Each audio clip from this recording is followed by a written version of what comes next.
in our lives. We all have pain, we all have sorrow.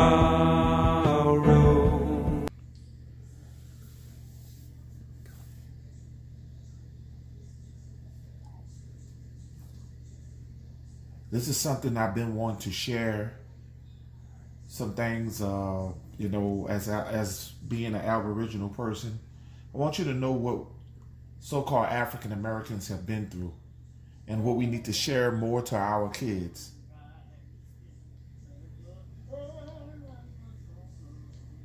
This is a story of Recy Taylor.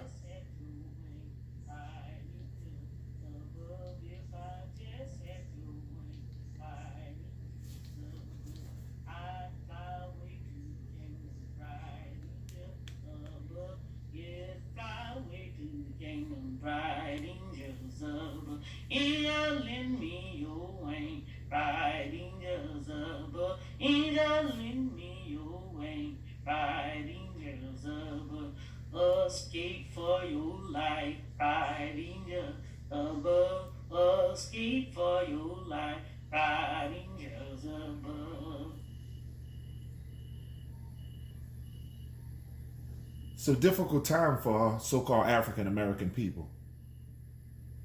They didn't look at us like humans. She had to have on a dress because she was just coming from church.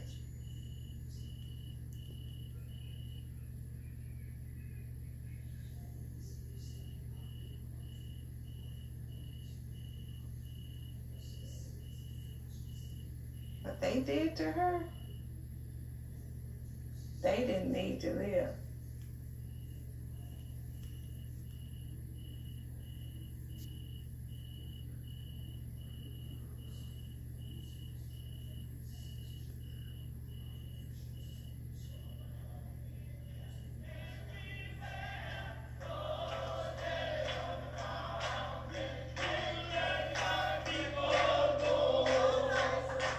Recy loved to go to church. She'd go to church every chance she get. And Miss Fanny was basically the same way. Miss Fanny's son, Wes, wasn't a church goer, but he just went along for protection. It was about 2 miles walk they had to walk that night. They had revival going on at the Holiness Church. There's a lot of singing, they have prayer, and after a while the preacher get up and bring the word. It'd be very hot because there was no air conditioning or fans in that church at that time. They had to raise the windows, and the church was well attended. Wooden seats for all the people. Some had to stand up. You know, the Pentecost people, they like to get up and dance a little bit on the floor. So I don't know if that was Recy done it that night. Recy just loved to go to church, and she was more Christian than we were, than the rest of our sisters and brothers were. She was more Christian-like. But that night when that happened to her, she was at a homeless church, as they call it, a sanctified church. That's where she was coming from. That's where Recy was coming from.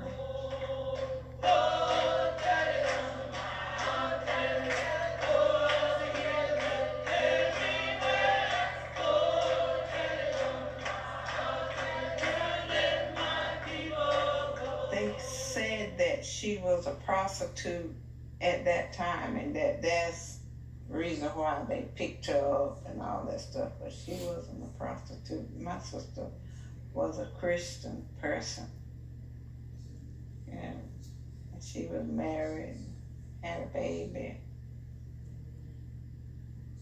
But the things that they claimed that she were, she wasn't that.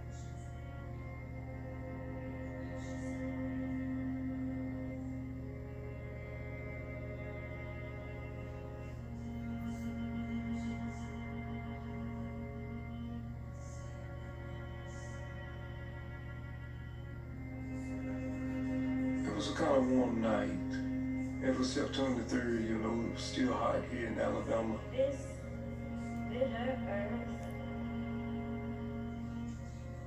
walking at night, and at that time the streets were very poorly lit.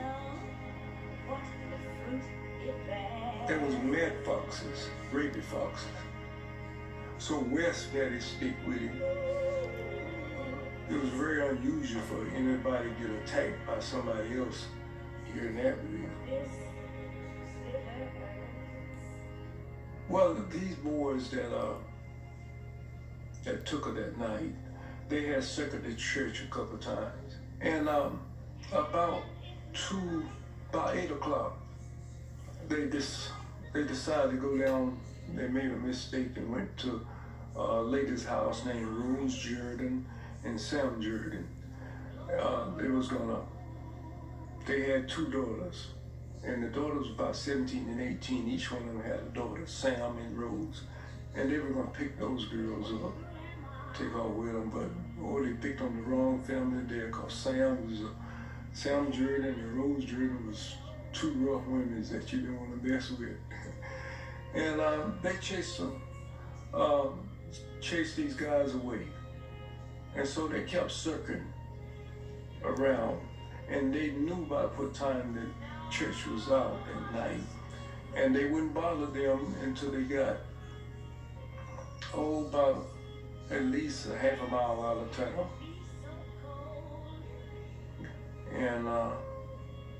And that's when they passed Recy and Miss Fanny and West, and then they come back, and then they pass, and then they come back, and then they finally stopped behind them.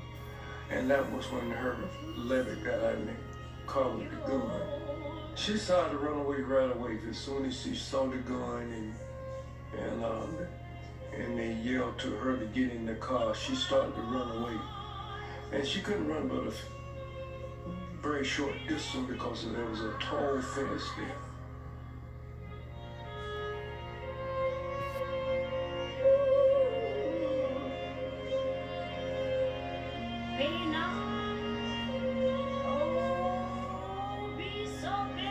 And she could have got past that fence. She could have went into the woods below there, but she couldn't. And Miss Fanny told her not to run. Said, don't run, said, cause they might shoot you. And so she went and got in the car with them, and she said they blindfolded her. And they took her away. Well, Wes was scared because they had the gun there. And I don't think he was couldn't defend them against 7 guys. It was 7 of them. So Wes basically went along with what Miss Fanny said, so just try to let them do what they said do. Maybe they'll go on.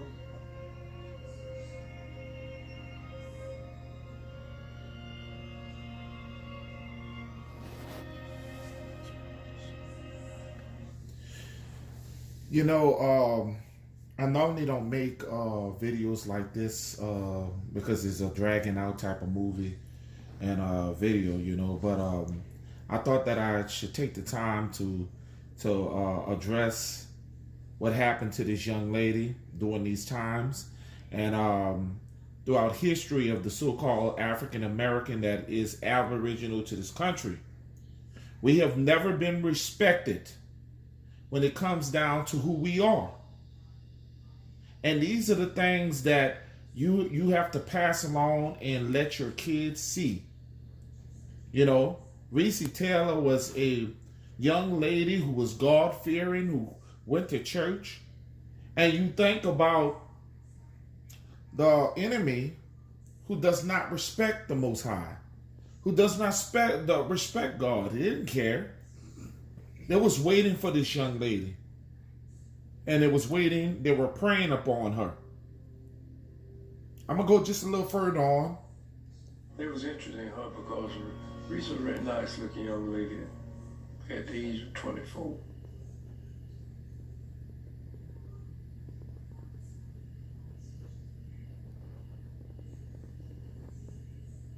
He tried to get me not to go to church that night.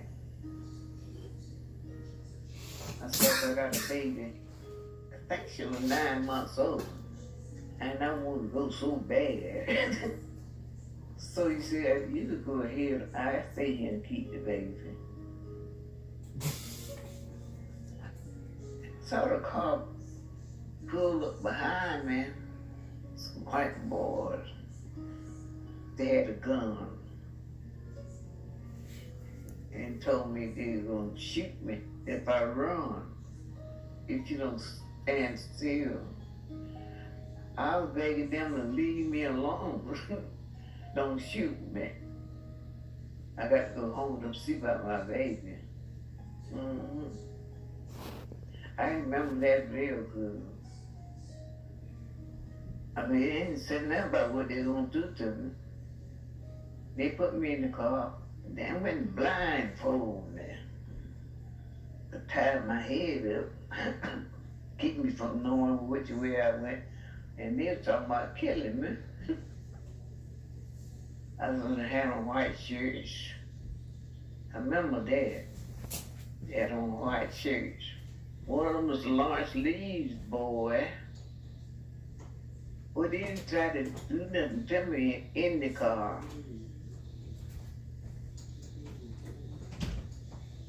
They made me get out the car. They called us, they were going to lay me down and have sex with me.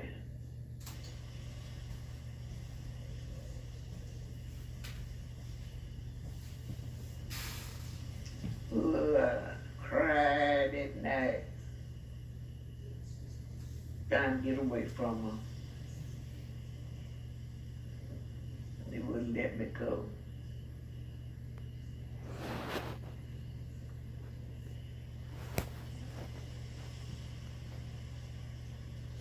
You know, white men back in them days had a tendency, for whatever reason, they had a love for so-called African American women. And it's the funny thing is the white woman knew it. And they didn't give a damn. They would continuously mess with black women.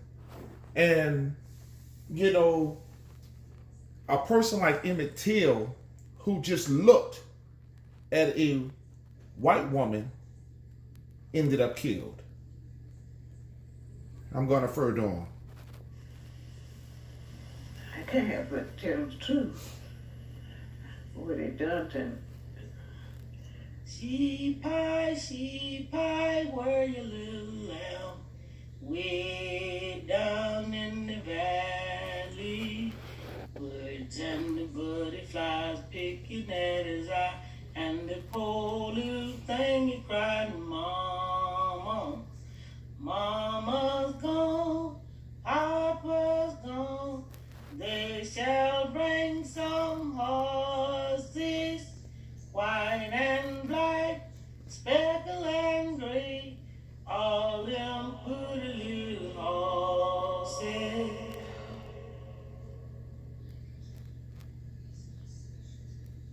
My mother got sick, back when I was a baby, and she died when I was 13 months old.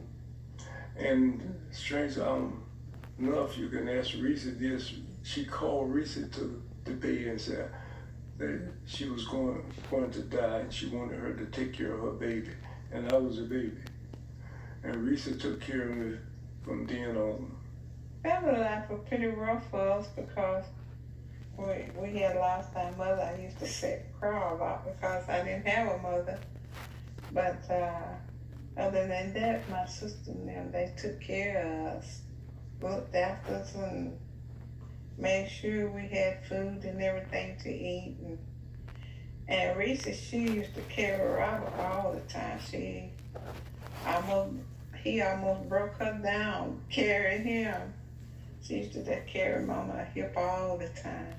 Well, I was in the bed, and Miss Fanny Down, after they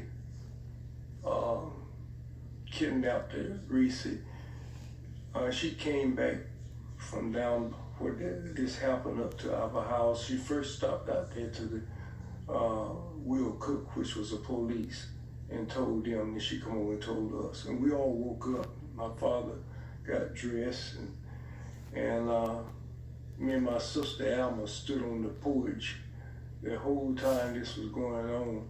And we both was crying, you know, because we heard the guy had a gun. We just knew they was going to kill her. My daddy. Just to break through, this young lady was raped by several white men. She was,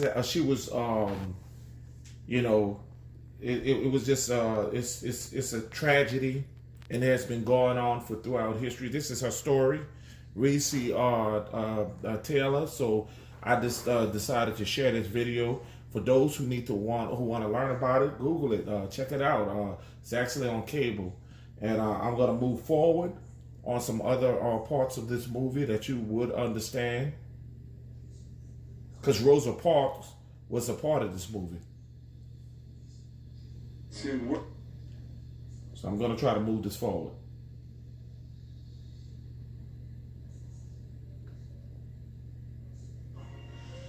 We're gonna get a couple of more parts They about this. did to her.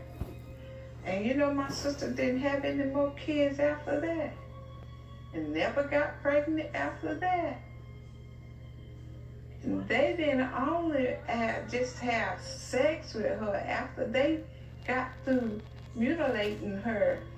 They played in her body. And if my life is like the dust that hides the glow of a rose. The reason so many people got away with it, I think they felt that the black woman's body didn't belong to her. What good am I? That's what we talk about. The black woman body never belonged to her. And in some cases, not even men. They look at us like a piece of meat, an animal. And this is, this is what 400 years was that has just got lifted. So Aboriginal people understand that the burden, the pain, the suffering has gone on, and people wonder what is wrong with our people, because they have, and our women, they have been. This is years and years of low self-esteem. They mutilated, they whipped, they beaten, they raped, and you ask these people to catch up to society. When you look at these animals that are hanging around this woman.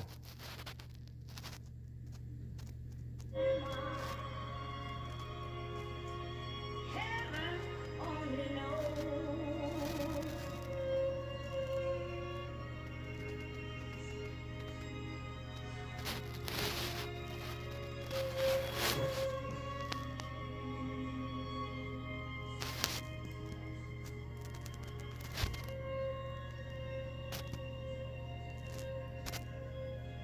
White men have had access to black women forcibly. If they wanted one, they would get them. It was something that their fathers, grandfathers taught them.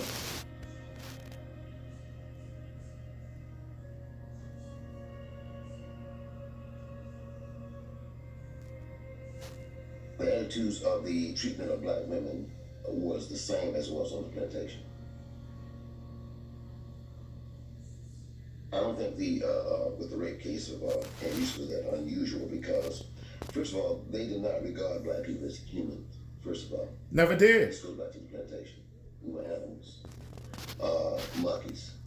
And so they felt that we were really not human beings. So this attitude transcended from the plantation even to the Navy, because there are some white males, who still do not believe that we're human beings, that we are animals, and so therefore, so you kill an animal, you kill a dog.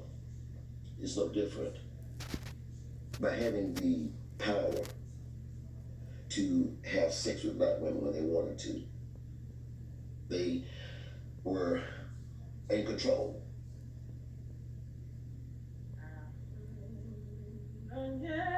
See, black women were good enough to take care of white women's babies. raised them. And basically when they go out and party and have fun, white or black women were the mamas, the second mama to these children. And you know, you never understood this crazy madness and how they were treated as the scum of the earth. But there was the first ones to be able to be in contact with their children. It's crazy.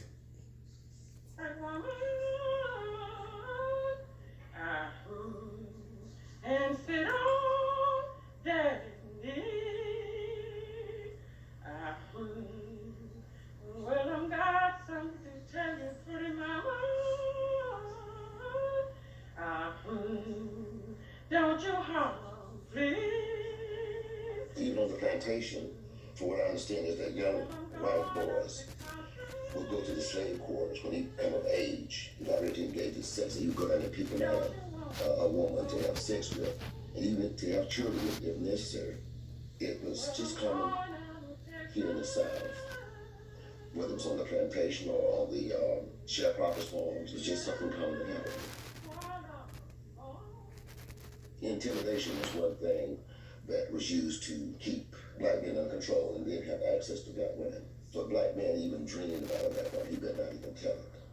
But here it is, the white males could go and come into your house, or come by and blow the horn, and your woman go out to the car and get there and leave with him, and come back an hour or two later. And you know, the black men knew what was happening, but for survival purposes.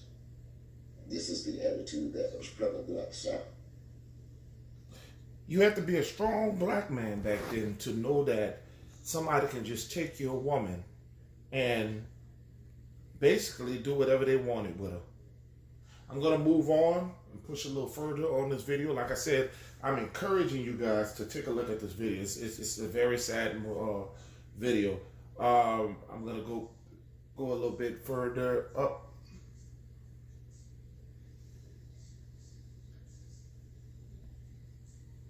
Try to push this a little bit up.